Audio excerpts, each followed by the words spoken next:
I would like to take this opportunity to commend the management and staff of Ghana Water for how far they brought this institution from moving it from strength to strength and making sure that things are right, making sure that we get safe drinking water at all times. I want to commend him for how far he's brought this institution. And particularly for this engagement, engaging with your customers. This forum is very, very important and very key to us, because you cannot sit in the office and decide on what you want to do 24/7. You need to listen to the other side. You are major stakeholders and we want to serve you and serve you better. Unfortunately, what has happened at Wager is no cause of ours, and I'm happy the assemblyman brought the issue out. I can imagine what he's going through because he's the assemblyman for that area. But unfortunately for him, when people started building there, they did not consult him. They did their own thing.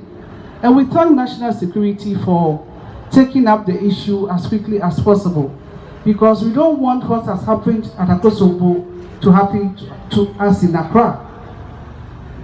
The Akosombo spillage, even though BRA, NADMO, the Water Resources Commission came together to educate the people in the community, did simulation exercises with them even at Mepe, yet they refused to leave. They didn't want to be evacuated. They stayed there till the end when we started spilling. Unfortunately, look at what is happening. And government has to spend millions of money on relief items, on education. The whole area, the water is contaminated.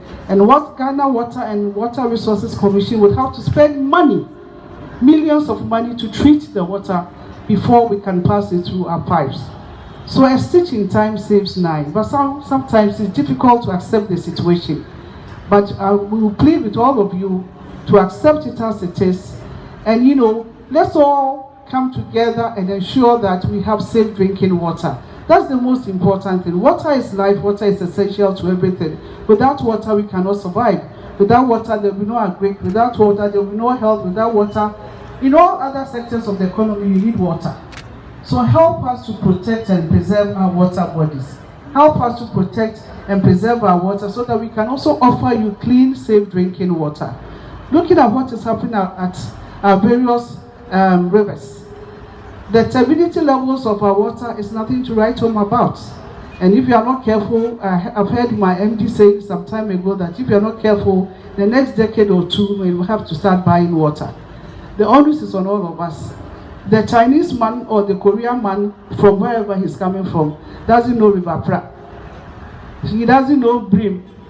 He doesn't know any other river apart from the major stakeholders, our traditional authorities, our assembly members, our opinion leaders, those people around the community. We usher them in and we help them to spoil and contaminate our water bodies for us.